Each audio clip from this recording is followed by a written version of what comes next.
Baik, Assalamualaikum warahmatullahi taala wabarakatuh. Jadi insya-Allah pada hari ini saya akan membentangkan berkenaan dengan satu mata pelajaran, iaitu mengenai pembentangan qiraat ilmi ataupun ilmu qiraat, iaitu bagi bab hamzah mafrad ataupun hamzah yang tunggal ataupun yang satu sahaja. Baik. Yang pertama ni, nama saya adalah Abdul Hakimi bin Sazadi. Nombor matrik 19DQQ0099. Dan nama pensyarah ataupun cikgu yang mengajar saya adalah Nur Rashidah binti Asy'ari. Baik, kita masuk kepada bait yang pertama, iaitu dalam bab hamzah mufrad ini. Yang pertamanya adalah idza sakanat fa'an minal fi'li hamzatun fawarshun yuriha harfa maddin mubaddila. Okey, kemudian bait yang kedua, siwa jumlatin iwal wawu anhu in tafattaha ithrad dhammi nahwu muajjala. Baik, kita masuk kepada huraian bait demi bait. Yang pertama, baitnya idza sakanat, apabila terdapat huruf hamzah yang sukun, fa'an minal fi'li hamzah, dan kedudukannya pula pada fa' fi'il, maka fawarshun, maka riwayat Warsh akan membaca dengan menukarkan hamzah itu kepada huruf mat, mengikut kepada baris sebelum huruf hamzah tersebut. Maka ditukar kepada huruf waw sekiranya sebelum hamzah tersebut berbaris dhammah, seperti yu'minuna, maka akan menjadi yuminuna. Kemudian ditukar pula kepada huruf ya sekiranya sebelum hamzah tersebut berbaris kasrah ataupun berbaris di bawah, seperti itu. Kemudiannya akan jadi itu, dan ditukar pula kepada huruf alif sekiranya sebelum huruf hamzah tersebut berbaris di atas ataupun berbaris fathah, seperti ya'lamuna. Okey.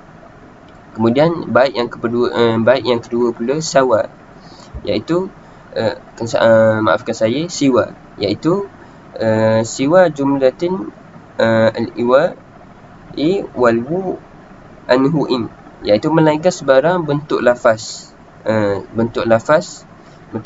yang berbunyi al-iwa, seperti fa'wu, dan juga lafaz wa ma'wahu. Kemudiannya contohnya lagi tu'wi wa tu'wi, dan sebagainya lagi. Maka ketika ini beliau akan membaca mengikut ataupun sama seperti qura'-qura' yang lain membacanya. Kemudiannya, dan sekiranya huruf hamzah tersebut fathah ataupun berbaris di atas, dan sebelumnya terdapat satu huruf yang dhammah, seperti muajjilah, maka Warsh juga akan membaca dengan menukarkan huruf hamzah tersebut kepada huruf waw, selama mana kedudukan huruf hamzah tersebut tetap pada fa' fi'il. Okey, jadi kemudian kita masuk kepada bait yang seterusnya, iaitu wa yubaddalu lisusiya kullu musakkanin minal hamzi maddan ghayra majzumin uhmila tasu' wa nasha' sittun wa ashru yasha' wa ma' yuhayyi wa nansha'ha yunabba' takammala, iaitu bagi wa yubaddalu lisusi, bagi riwayat Susi, beliau juga membaca dengan menukarkan huruf hamzah sukun kepada huruf mat, kullu musakkanin, iaitu menukarkan huruf hamzah sukun kepada huruf mat mengikut baris sebelum hamzah tersebut, sama ada hamzah itu kedudukannya terletak juga pada fa' fa'il, seperti mu'minuna ataupun pada ain fa'il. iaitu pada ain fa'il itu berbunyi ra'su akan menjadi rasu ataupun pada lam fa'il seperti faddara'tum dan kemudiannya tasu iaitu kemudiannya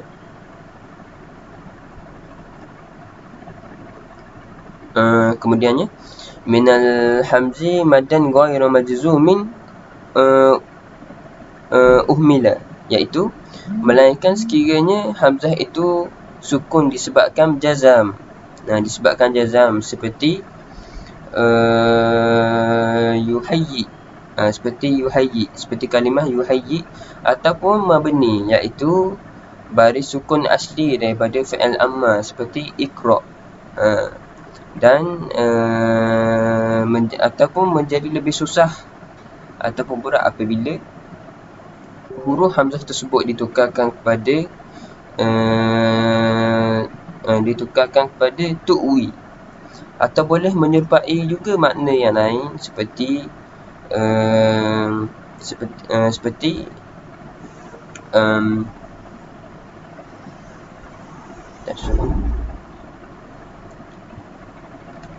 atau boleh menyerupai makna yang lain iaitu ra'ya, dan juga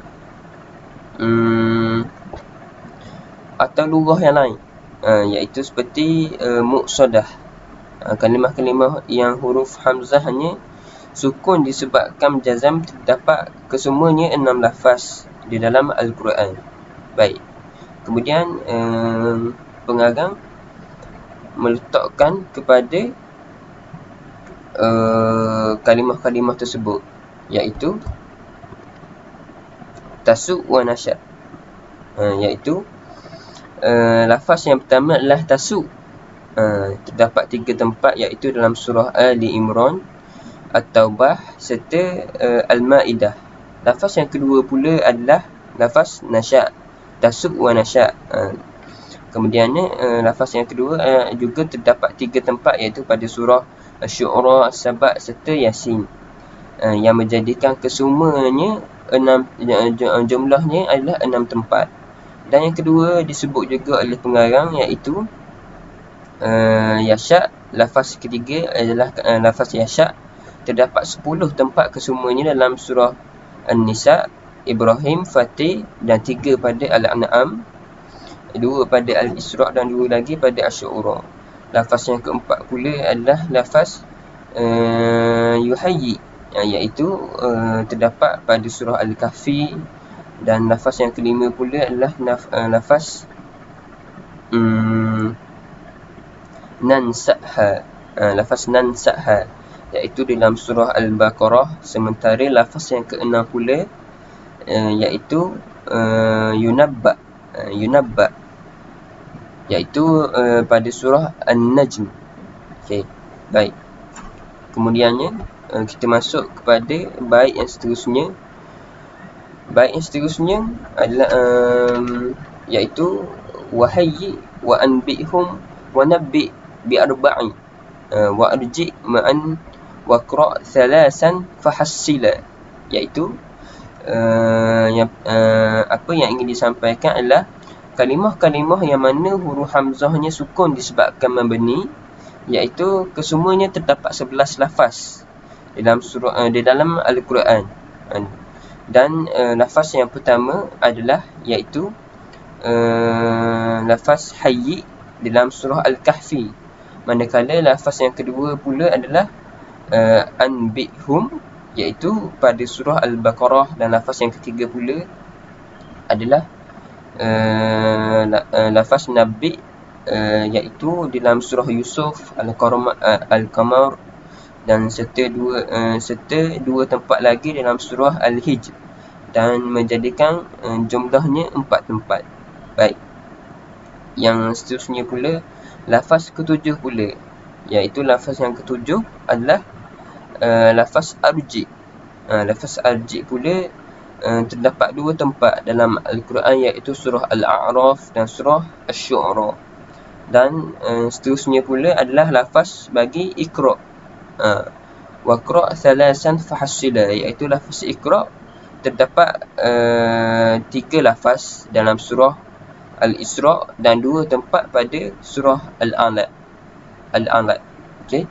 Jadi kita masuk pula kepada bait yang seterusnya, iaitu watu'wi watu'wihi watu'wihi akhaffu bihamzihi, dan wari'yan bitarkil hamzi yushbihul tila. Okey.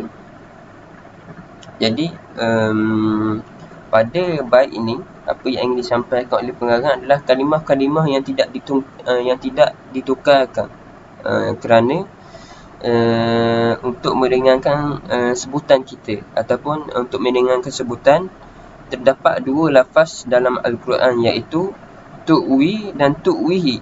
Dalam surah kalimah tu'wi itu dalam surah Al-Ahzab, dan kalimah tu'wihi dalam surah Al-Ma'arij.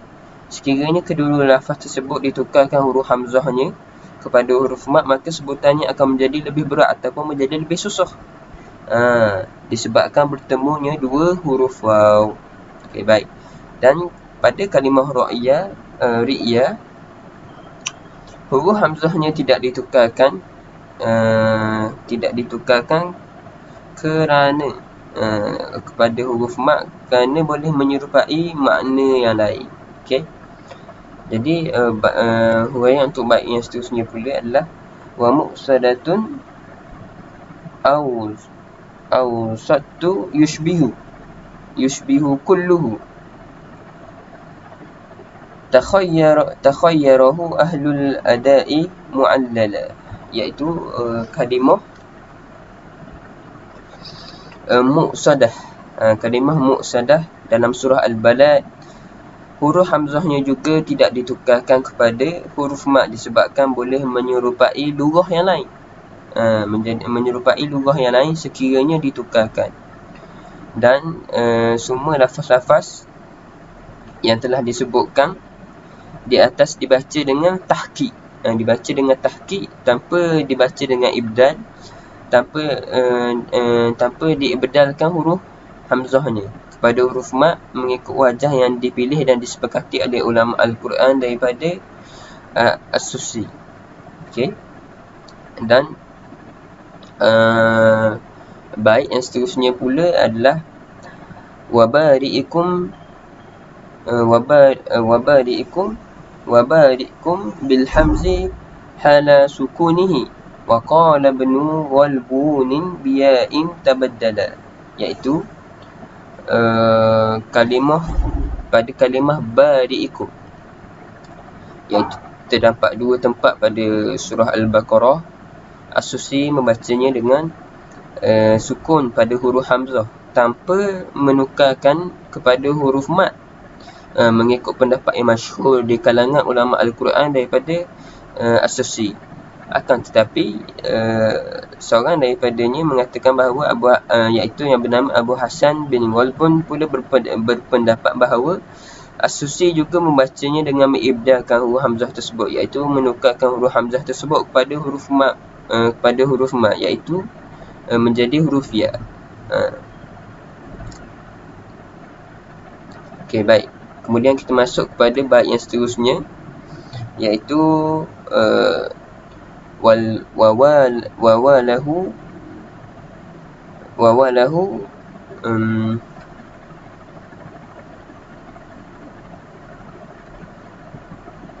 bi'rin fi bi'sa warshuhum wa fi zi'bi warshun wal kisa'i fa abdala. Baik, pada bait ini, iaitu kalimah pada riwayat Warsh, iaitu riwayat Warsh bersepakat bacaan dengan As-Susi dengan menukarkan huruf hamzah kepada huruf mat pada 2 kalimah, iaitu kalimah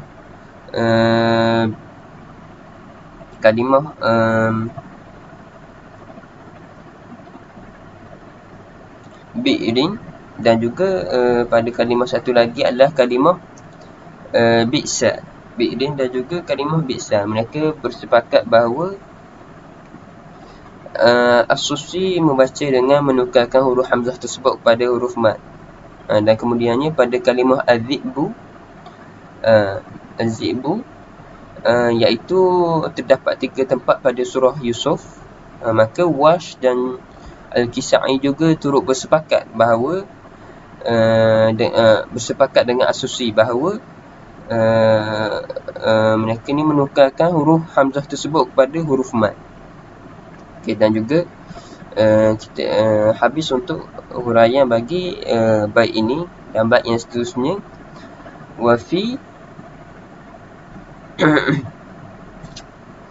Wafi lu'lu'in fil urfi wan nukri syu'batun wa ya'litkumud duri wal ibdalu ijtala. Okay, jadi pada bait ini apa yang ingin disampaikan oleh pengarang adalah pada kalimah lu'lu', sama ada berserta dengan alif lam ataupun tidak. Syu'bah juga turut bersepakat, iaitu bersepakat dengan As-Susi bahawa mereka menukarkan huruf hamzah tersebut kepada huruf mad. Mereka tak menukarkan huruf hamzah tersebut kepada huruf mad. Dan juga pada kalimah wa ya'litkumu, pada kalimah tersebut dalam surah Al-Hujurat, riwayat Ad-Duri dan Abu Amru membacanya dengan huruf hamzah sukun selepas daripada huruf ya. Tetap membaca dengan huruf hamzah sukun. Okay, dan pada kalimah tersebut juga As-Susi daripada rumus ya membaca seperti Ad-Duri, tetapi beliau menukarkan huruf hamzah tersebut kepada huruf mad.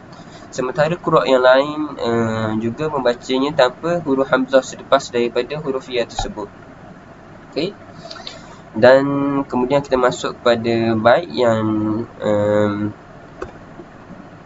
ke-11, iaitu wa warshun li'alla wan nasi ubiyaihi wa adghama fi ya'in nasi'i fathaqqala, iaitu kalimah li'alla di dalam surah Al-Baqarah, An-Nisa dan juga Al-Hadi, berserta kalimah An-Nasi'u dalam surah At-Taubah.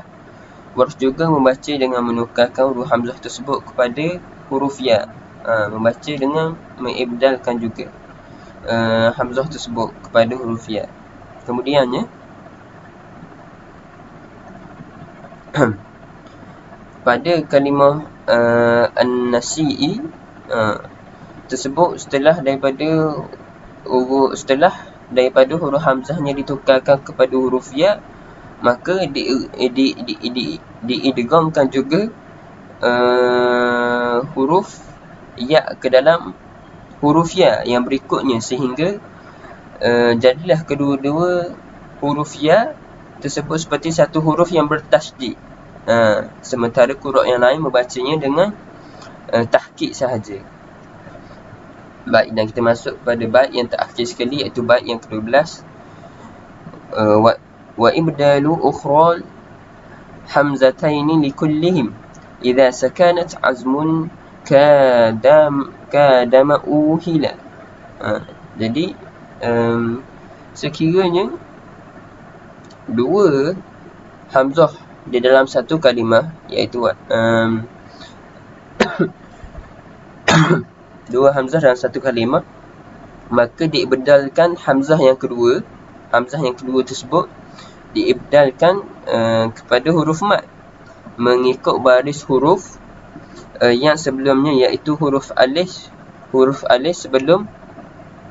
sebelumnya fathah, huruf waw apabila sebelumnya dhammah, dan huruf ya apabila sebelumnya kasrah bagi semua qura'.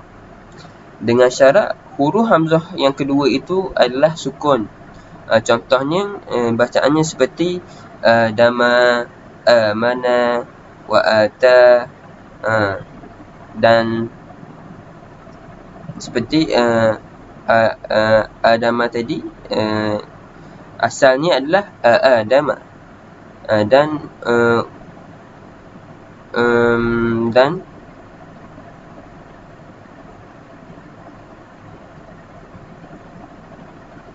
utu, dan kalimah yang seterusnya adalah seperti imanan, iimanan, iimanan. Okey. Jadi saya rasa setakat itu sahaja huraian saya berkenaan dengan